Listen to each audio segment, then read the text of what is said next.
I'm Shankar Vedantam, here to tell you about a great mystery. That mystery is you. As the host of a podcast called Hidden Brain, I explore big questions about what it means to be human. Questions like, where do our emotions come from? Why do so many of us feel overwhelmed by modern life? How can we better understand the people around us? Discover your hidden brain. Find us wherever you get your podcasts. This season, we are proud to be partnering with two fantastic media organizations to help us reach more listeners like you. KUOW is Seattle's NPR news station, and Deseret News is a multi-platform newspaper out of Salt Lake City. Help us by helping them.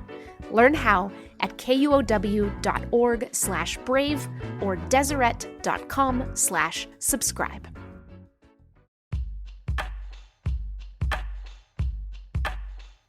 Hey y'all, before we get to today's episode, a note about what's coming next week. The election carved an emotional divide in our politics. One side is relieved and joyful. The other is struggling to move under the weight of their fears. How in the world do you bridge divides now? What's shifting in our whole project because of that big decision America made on November 5th? To help you reach for answers, we knew we would need your questions. Hundreds of you have sent them in. Hundreds! Really! Thank you! And next week, you'll hear a cross-partisan panel of political bridge builders, Trump and Harris voters alike. Take them on. Don't miss it.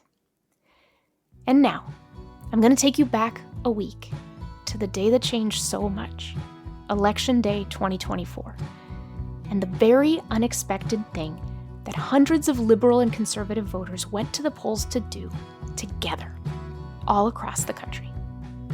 In our last Beat episode, we introduced you to 6 of them. 3 pairs of red and blue Americans who showed up to the polls sporting a red hat and a blue hat, holding up signs, and feeling a call that no one saw coming. Which brings us to the heart of this week's Beat. Standing up for, being together, across political difference, in person and in public, on one of the most divisive days of our lifetimes. How did that go?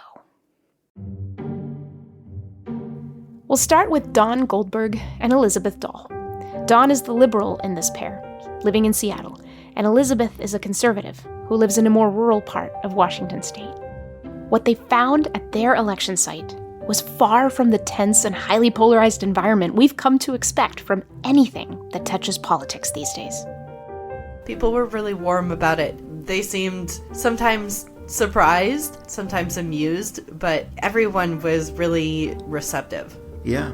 And then we, in between times, we just had a chance to talk about policies and agreements, disagreements, and it was really kind of delightful. We didn't ask people which side they voted for. We just wanted to thank them for voting. Our second pair was in Austin, Texas on the big day. Dorsey Cartwright leans blue and Roger Haynes red. The third voice you'll hear in this one is our honorary A Braver Way correspondent, Richard Davies, who is also the host of the How Do We Fix It podcast. What were a few memorable moments for both of you? I tell you, one that really keeps coming back in my consciousness was really one of the first people that we talked to. It was the young couple that they had voted. They were coming back out and they were holding hands. And there was just such a glow to the two of them. So much that even little introvert scaredy cat here, I got out of my chair and and reached out to them. He's a musician. He said, we musicians, we have a real mixture of conservative and liberal. He said, we learn how to get along. It was wonderful to connect with them. Roger, any moments stand out for you? Yeah, absolutely. There was one young man he was, former supporter, I think, of the Democratic side. He lived, I believe, in Arkansas and then relocated to Texas. And, I think his background, he's Hispanic, and he kind of talked about how he leaned red and moved that direction. But it was interesting to hear how his, new side perceived him, right? We all think, oh, this person's Hispanic, so they're probably an immigrant, where we kind of prejudge people before we really know them and know what they really think. When I heard Roger and Dorsey talk about these people they met at the polls, I remembered what journalist Isaac Saul warned us about a couple episodes ago, how our media, and all of us really, tend to lump people together into these really broad categories. But we lose so much in the simplification. And we already know, don't we, that there's nothing like meeting people face to face and hearing about their beliefs firsthand to see what we're missing. Don and Elizabeth were thinking along those same lines when they stood outside their election center. Washington is a 100% vote by mail state. It's like, when you go to a ball game, you see people you wouldn't normally hang out with. It's just the whole of humanity getting together to cheer.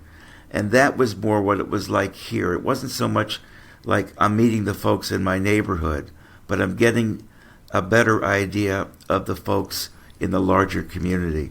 It's kind of funny to me, actually. I've grown up in Washington, and I'm fairly young, so I have actually never experienced an in-person vote. And the more that I hear people talk about the community experience of gathering together on election day to vote and being able to talk with your neighbors, and I actually met someone who told me that his neighborhood used to do cookies and lemonade after they voted at their local precinct. Yeah. Let's even just like even Zooming and social media. You're missing part of the personal interaction, but it's just different when it's one-to-one. Heading down to Tucson, Arizona, we catch up with our third pair, Martin Hunke and Tarleton Farron. Martin, who leans liberal, immigrated from Germany a couple decades ago. And Tarleton, who's conservative, grew up in rural Arizona before moving to the Tucson area. I particularly liked how civil the whole process was. Everybody was orderly in line. Nobody was making a ruckus. At the same time, I felt some sadness. Here are my fellow citizens, and here we are all wanting to do what's best for our country, deciding how we should live together as a society, and yet we know nothing about each other. These are all strangers to me, and I realize that we live in very different worlds. We can't agree on what truth is. We have different sources for our personal truths, and it's scary if we can't agree on what world we actually live in and how things work. I'm a little bit deflated right now, not so hopeful that we will find a solution going forward. Yeah, it was one conversation item that Martin and I were discussing was the importance of community in just our everyday lives, and it's interesting how our society has kind of really opted for more of a privacy-oriented life, kind of more of a solitude life, and all these important things that we do as a society, we often do by ourselves, in solitude, and it can be a lot to bear. I mean, there's big political questions, they're complex things. None of us are really smart enough to figure it all out by ourselves, and yet, where is that community that we can work through?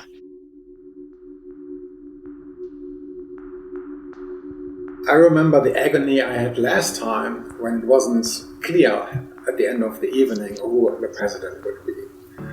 And I expected a very different outcome this time. I thought the Democrats would narrowly win, and then it would be contested by the other side, and we would have this whole drama again, election fraud and another 100 lawsuits. So the most positive aspect of what happened yesterday is that there is no violence.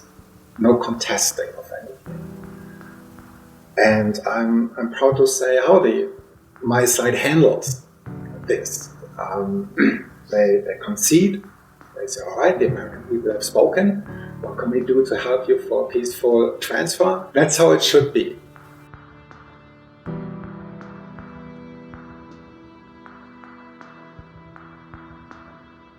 And now, back to Dorsey and Roger in Texas.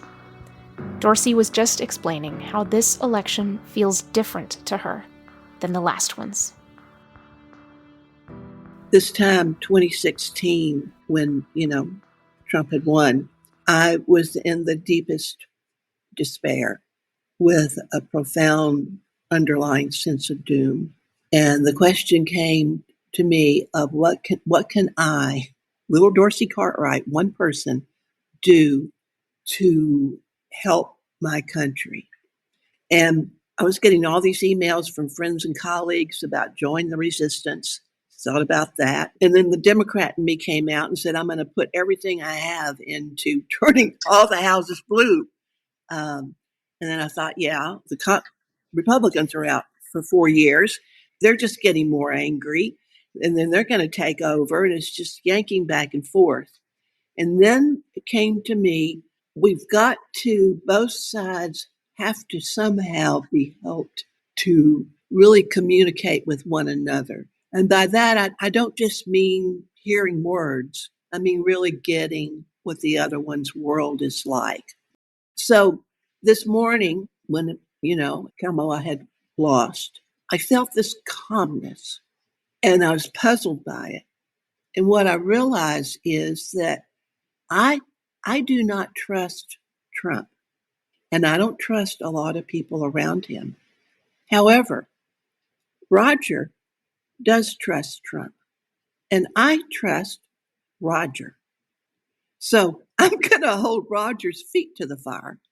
And if anything begins to happen that I think is not good, I'm going to go to Roger and say, hey, help me understand this. How do you see this? I trust Roger. He trusts Trump. Okay, here we go.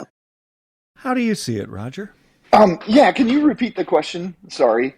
That was really moving what Dorsey was talking about. I was kind of captivated and stuck there. It was great. Yeah. How do you see things from your side? Your side won, and yet Dorsey is a friend, and you know that there are many people hurting or feeling despair or anger or just plain upset at the results. Sure. How do you see things? Yeah, that's a great question. People will win and lose, but we as Americans are left with kind of moving forward together. We have to learn to win and lose with grace and understand how to be more empathetic with people that did, whose side didn't win. Do we brag? Do we gloat? Or do we try to be, a real solution to how people are feeling and really step outside of our tribe and go, what's it like for them?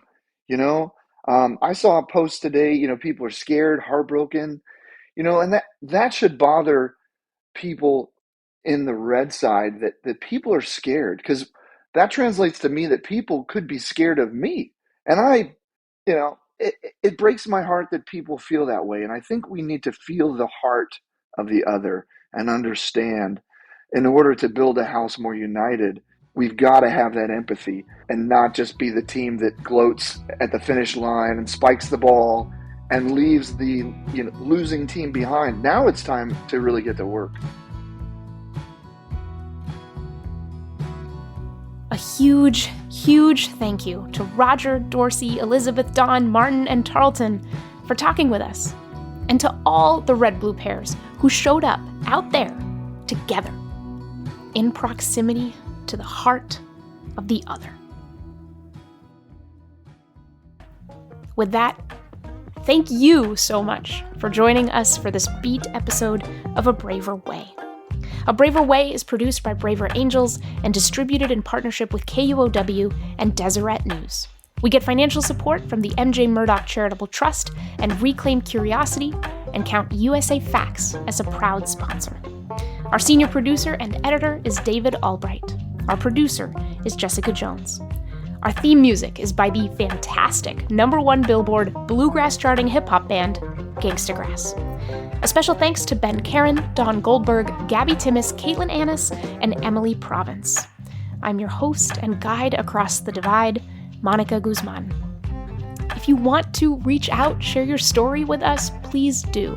You can always find us at A Braver Way at braverangels.org or join our text line by texting the word BRAVE to 206-926-9955. Take heart, everyone.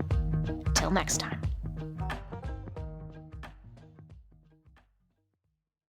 And now a little more about one of our two fantastic media partners. KUOW is proud to partner with A Braver Way to help this podcast reach more listeners like you, because they believe that a better democracy begins with an informed public. As Seattle's NPR news station, KUOW is committed to providing local stories, trusted perspectives, and inspiring conversations, all free of paywalls. Over 90% of KUOW's operating budget comes from community support. If you value this podcast, please consider donating to KUOW at kuow.org/brave.